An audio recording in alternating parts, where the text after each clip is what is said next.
So hi guys, welcome to my YouTube channel. र आज हामी कुरा गर्नेछौँ नेपाली राष्ट्र टोलीकै बारेमा, जुन चाहिँ अब एएफसी एसियन कपको लागि तेस्रो छनौट चरणको लागि तयारी गर्दैछ।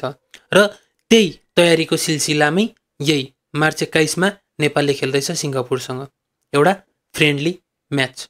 र त्यसको लागि हाम्रा नयाँ म्यानेजर म्याट रसले आफ्नो 23जना प्लेयरहरू अलरेडी छानिसकेका छन्, जहाँ उनले 30जना प्लेयर्सलाई क्लोज क्याम्पमा बोलाएका थिए र तीमध्ये 23जनालाई उनले छनौट गरेका हुन्।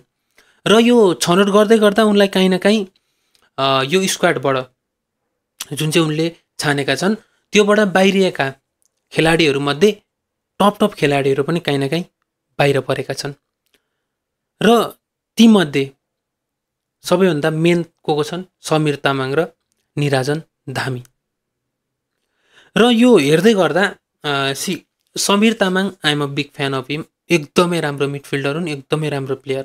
बट किन छानिएनन् त्यो त अब हाम्रो म्याट्रसलाई नै थाहा होला। बट यो काहीँ न काहीँ लाइक विवाद क्रिएट यसले गरेकै छ भने उनले प्राय छानेका प्लेयरहरूमध्ये सबै अलिक भनौँ न एक्सपिरियन्स छन् र उनले यङस्टरभन्दा एक्सपिरियन्सलाई काहीँ न काहीँ धेरै मौका दिने कोसिस गरेका छन्। र 3टा नयाँ प्लेयरहरू यो पल्ट उनले छानेका छन्, जहाँ एपिएफका गोलकिपर अञ्जल श्रेष्ठ, डिफेन्डर सुमन श्रेष्ठ र नेपाल पुलिसको अन्डर 18 सुन्नु है, नेपाल पुलिसका अन्डर 18 का क्याप्टेन स्ट्राइकर सुभाष बम पनि रहेका छन्। र एकजना अस्ट्रेलियाबाट फर्केका रेजिन सुब्बा पनि स्ट्यान्ड बाईमा थिए र उनलाई पनि टिममा उनले लिइसकेका छन्। र रिसेन्टलीकै हिसाबमा कुरा गर्नुपर्दा हाम्रो नेपाली टिम काहीँ न काहीँ एउटा प्रोलिफिक गोल स्कोररको कमी रहेको छ।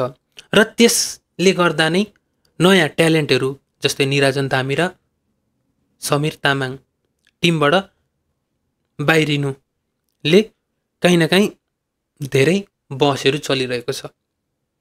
र तपाईँलाई के लाग्छ यसको बारेमा अवश्य कमेन्टमा भन्नुहोला र भिडियो मन परेमा लाइक